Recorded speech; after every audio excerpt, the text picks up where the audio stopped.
Dans cette vidéo, nous allons travailler avec Terraform. Nous allons créer une instance EC2 avec Terraform sur laquelle va être installé Linux.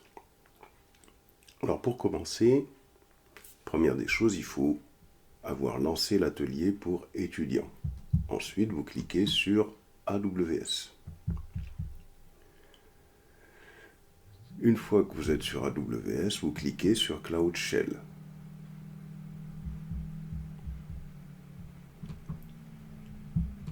Première des choses à faire, il faut d'abord tester si Terraform est installé. Donc Terraform-v.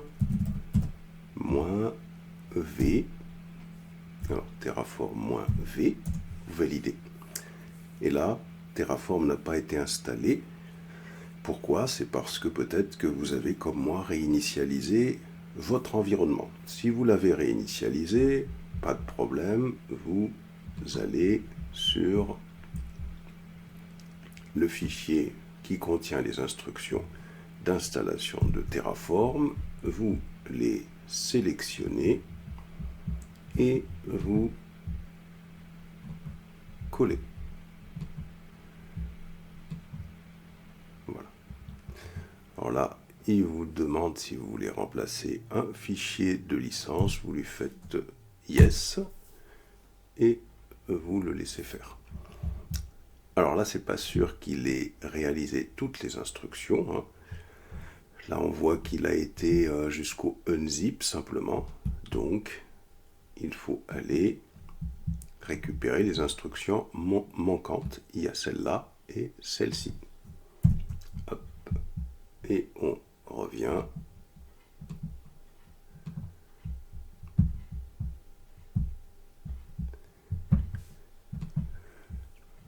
Vous collez. Paste.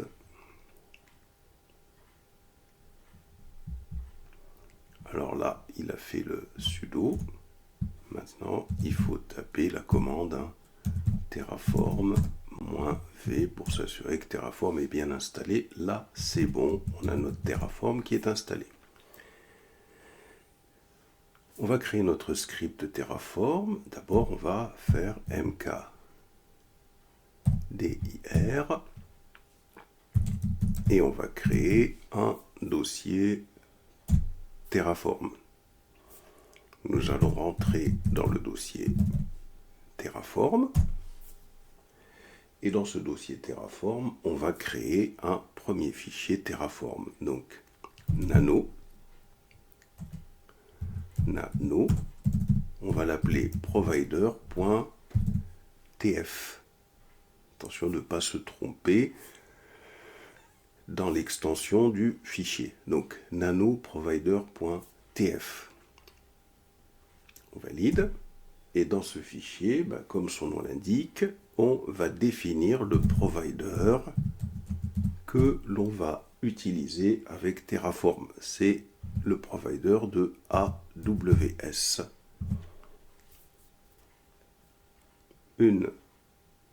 Un petit espace, une accolade ouvrante. Hop. On va décaler un peu pour pouvoir avoir un code qui est clair. On définit la région. On ne se trompe pas. On n'a pas le droit aux régions interdites. Égale entre guillemets US, le tiré du milieu, East, tiré 1, les guillemets. Ça, c'est la région que l'on définit, dans laquelle on va créer tout simplement l'instance EC2, une accolade. Voilà. Donc, dans ce premier fichier, on définit le provider qui va être utilisé avec AWS et Terraform. Donc ici, c'est la définition, petit commentaire au-dessus, du provider à utiliser avec Terraform. Ce qui signifie que suivant la plateforme sur laquelle vous êtes, il y a des providers différents pour que AWS puisse travailler avec eux. On sauvegarde, CTRL-O, CTRL-X, vérifiez que vous avez bien ls le fichier provider.tf.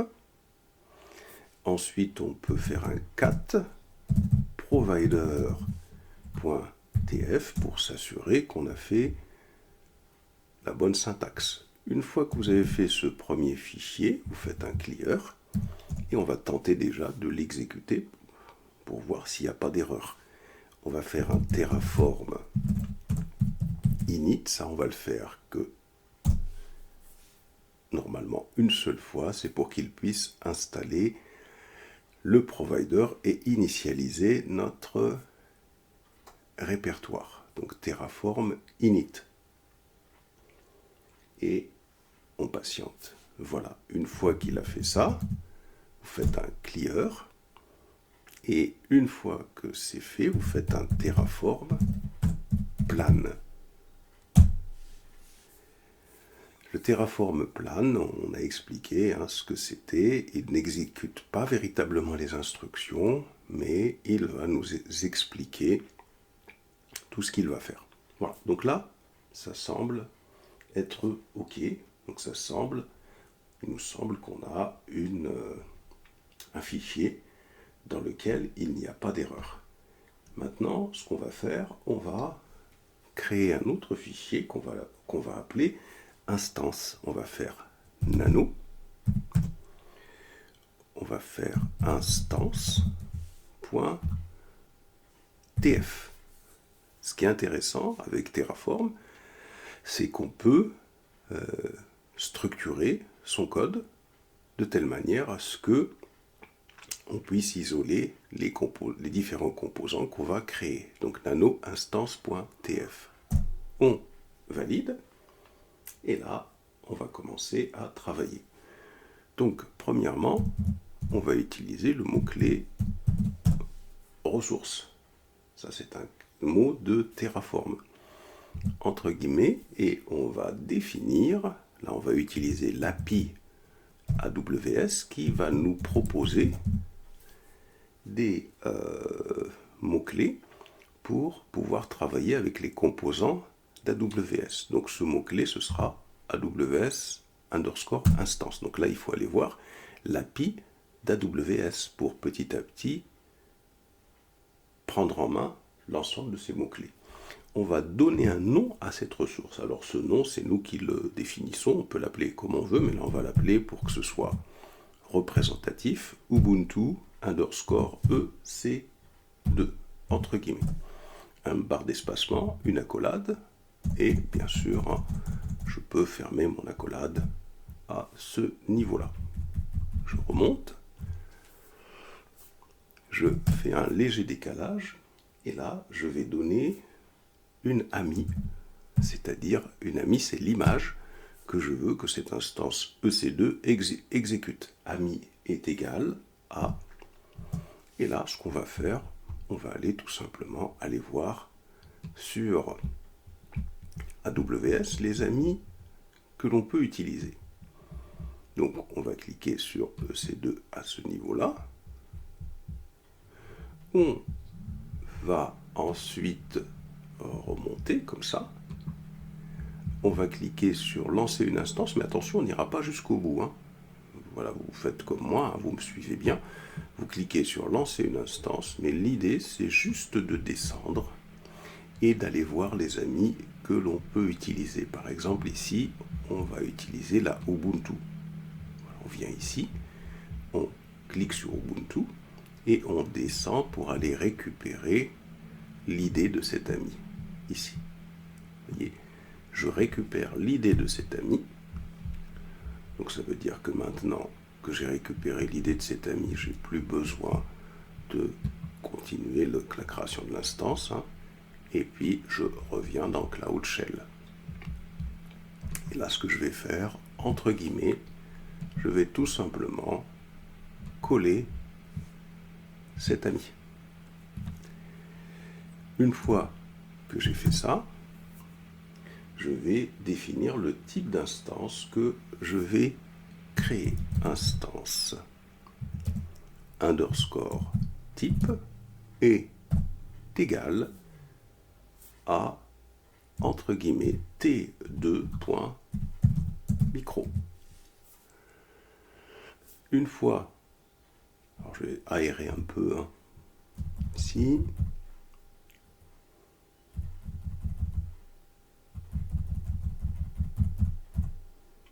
Lead, hop. Une fois que j'ai fait ça, je définis key underscore name. Je définis la clé. Alors là, c'est bien d'aérer un peu aussi. C'est surtout pour bien avoir un code que l'on voit bien. Voilà. On va faire key name, le nom de la clé. Alors, souvenez-vous, le nom de la clé que l'on peut utiliser sur les laboratoires, c'est vos keys.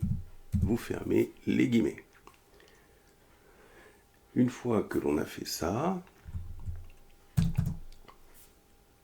barre d'espacement, et on va tout simplement à ce niveau-là, pour l'instant, s'arrêter là. Mais ce qu'on peut faire également, c'est définir ce qu'on appelle des tags.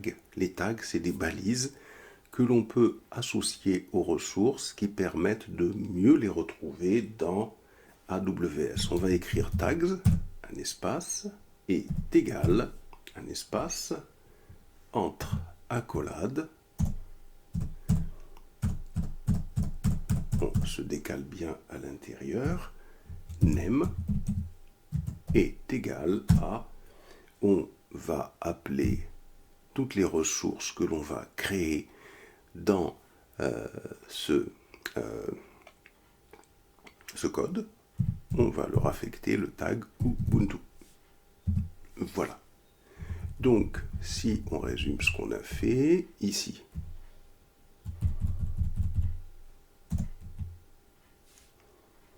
alors dièse,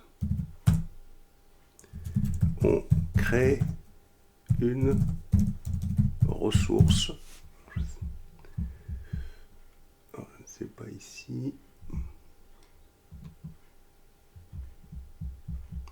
font size, je vais peut-être faire ça pour qu'on voie mieux. Ouais, c'est mieux. On crée une ressource. On crée une ressource AWS underscore une ressource de type instance EC2. Donc les mots-clés AWS instance, ça fait partie de l'API AWS. Vous voyez, tout ce que vous voyez avec AWS instance, ça, c'est des mots-clés de l'API AWS. Très important de bien comprendre ça.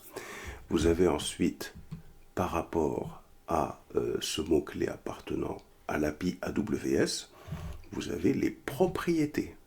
Propriétés que l'on peut affecter, définir par rapport à cette ressource.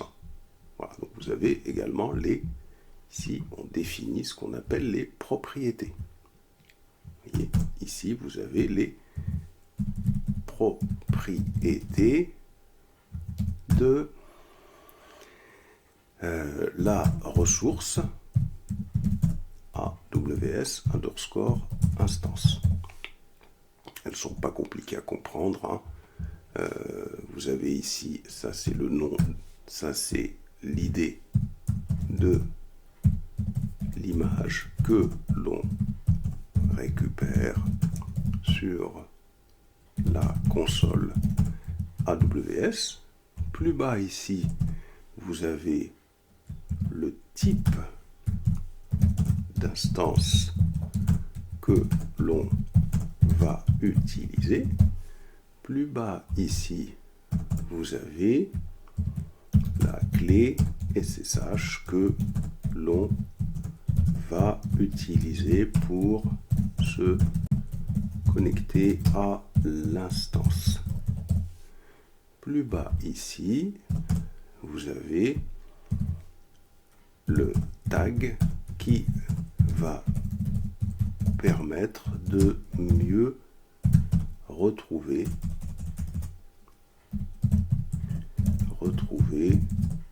les ressources du projet que l'on est en train de créer sur AWS.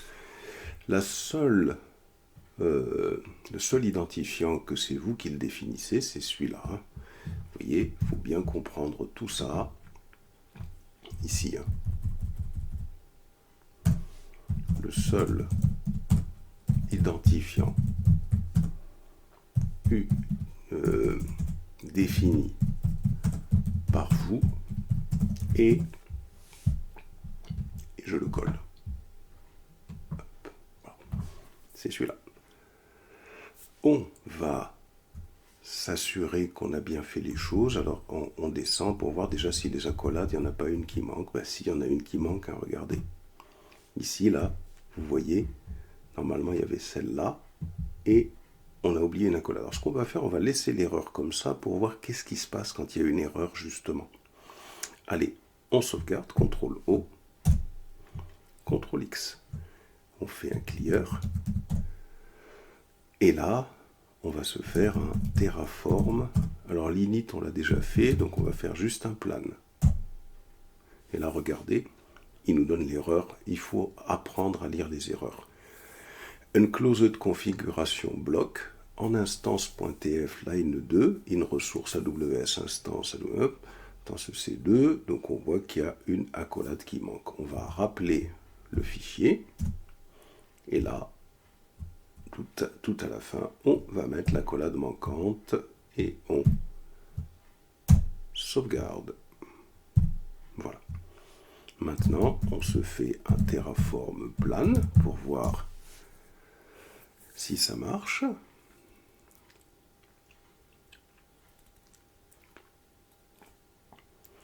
Là, vous voyez, il nous dit, il nous donne un petit peu tous les éléments qu'il va réaliser. Si on remonte comme ça, et donc dans le Terraform plan, où est-ce qu'il est passé?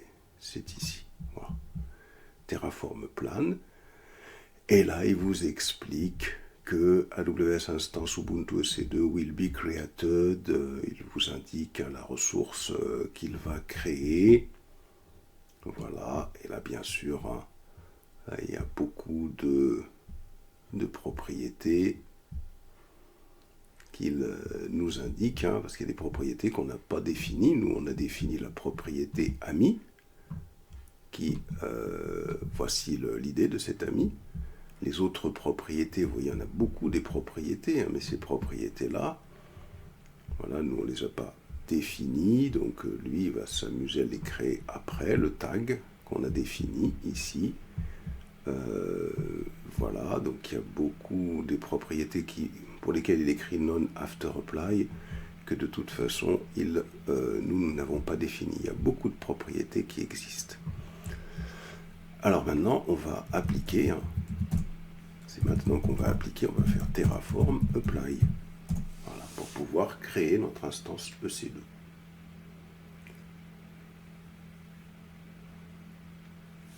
Voilà, une fois qu'on a fait ça, on va tout simplement introduire la valeur yes pour dire qu'on souhaite qu'il nous crée l'instance. Alors, qu'est-ce qu'il nous dit? Il écrit que EC2 instance. Et donc là, nous avons un message d'erreur qui nous indique qu'on a probablement fait une erreur sur le nom de la clé. Vous voyez, create une instance EC2, HTTP response structure, API error, invalide keypair. Donc, vous voyez, c'est pour ça que c'est intéressant de faire des erreurs comme ça dans un code que vous regardez pour voir comment corriger l'erreur. Donc apparemment, là, on s'est trompé sur le nom de la clé. Si on va la regarder, elle s'appelle VOK, mais avec un C ici. Vous voyez? Donc il y a une erreur ici. Donc très important que vous puissiez retrouver vos erreurs. CTRL-O, valider, CTRL-X, et on se refait le Terraform Apply.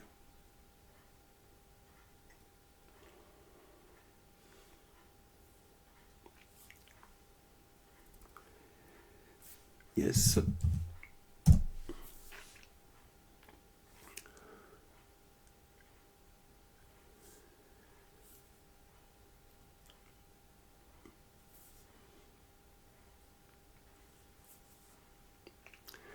Voilà, à partir de là, vous avez une ressource qui a été créée. Cette ressource, on peut aller la voir ici, instance en cours d'exécution.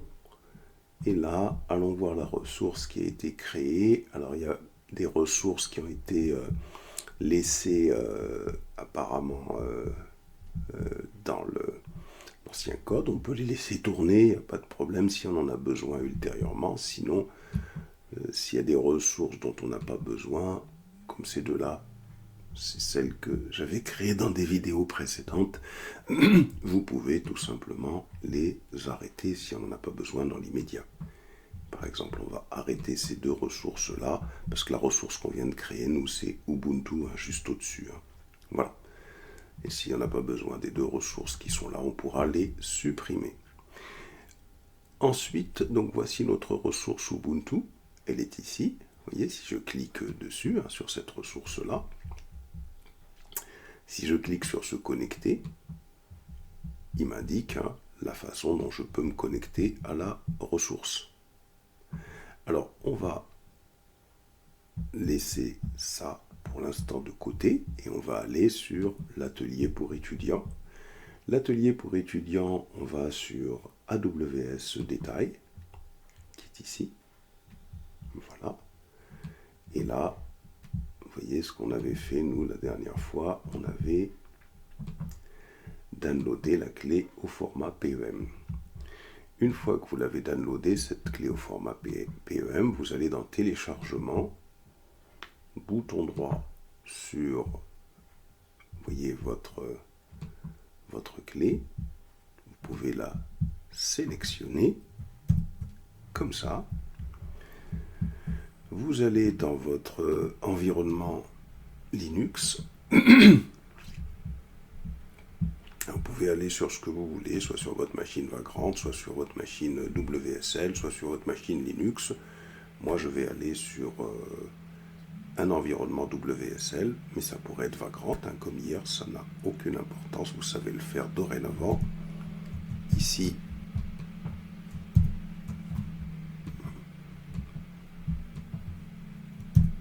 voilà.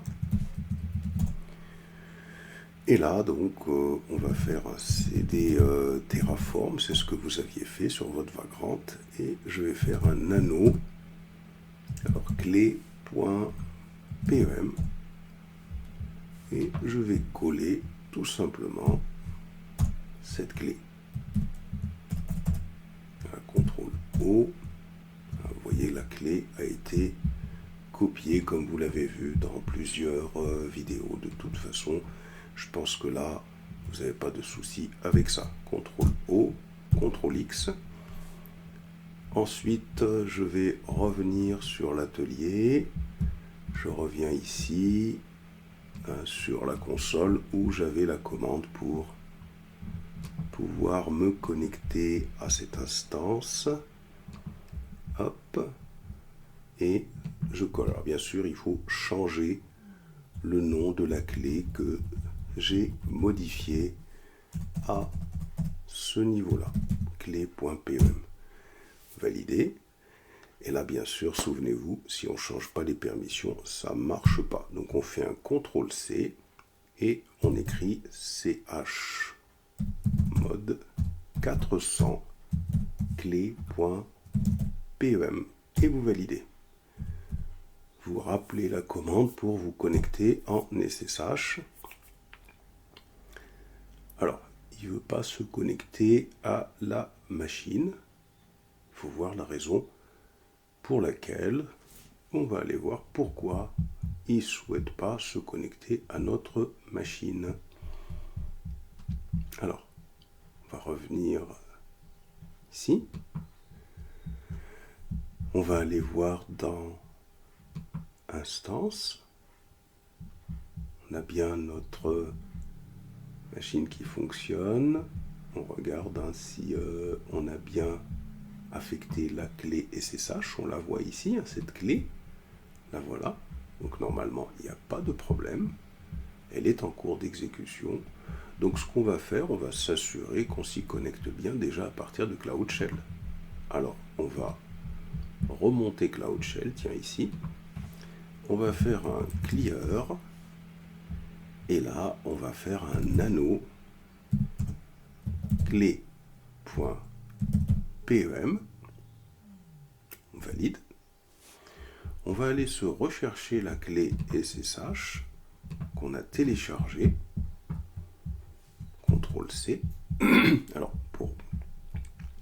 faut bien s'assurer que c'était la bonne clé par contre, parce que j'en ai tellement téléchargé des clés.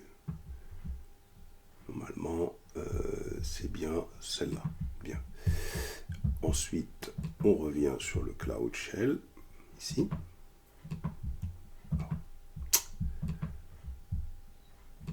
Voilà. On colle notre clé. Paste. Il faut bien vous assurer que vous avez bien pris toute la clé. Ici, vous voyez, quand vous remontez, il faut vous assurer que c'est entier. CTRL-O, CTRL-X, on fait un ls. On a bien la clé. chmod 400 clé.pem. OK. On va revenir sur notre console. Ici, on clique sur, il faut bien sélectionner la code, bien sûr, ce serveur Ubuntu. On clique sur se connecter et on descend ici pour récupérer cette syntaxe. On remonte. Alors, clear. On colle la syntaxe. Et là, il faut donc faire le clé.pem. On valide. Et ça ne marche pas. Pourquoi ça ne marche pas? La clé, elle est bien faite. L'instance, elle fonctionne bien. Ce qui se passe, c'est que tout simplement, et si on fait un CTRL-C, comme ça vous vous êtes assuré que ça ne marche vraiment pas, si on diminue cette instance-là, on clique sur EC2, vous venez sur les instances en cours d'exécution et vous avez, vous voyez, votre instance Ubuntu qui est ici. Elle est sélectionnée. Vous descendez un petit peu plus bas, ici, dans les... Alors, je vais déjà fermer un Cloud Shell. Ça permettra de mieux voir.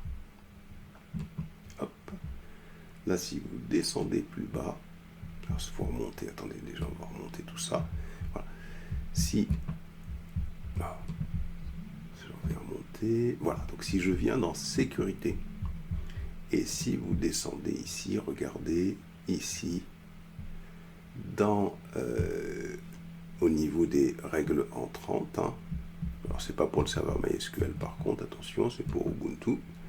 Si je vais dans Sécurité, il faut bien sélectionner votre serveur Ubuntu, si vous en avez plusieurs, celui qu'on vient de créer. Si vous descendez dans les règles entrantes, vous voyez quand vous cliquez sur Sécurité, regardez, on a ici, dans les règles entrantes, on n'a rien activé du tout pour l'instant. C'est-à-dire qu'on n'a pas de règles pour le port 22. Donc il va falloir que l'on comprenne comment on peut faire ça avec Terraform dans la prochaine vidéo.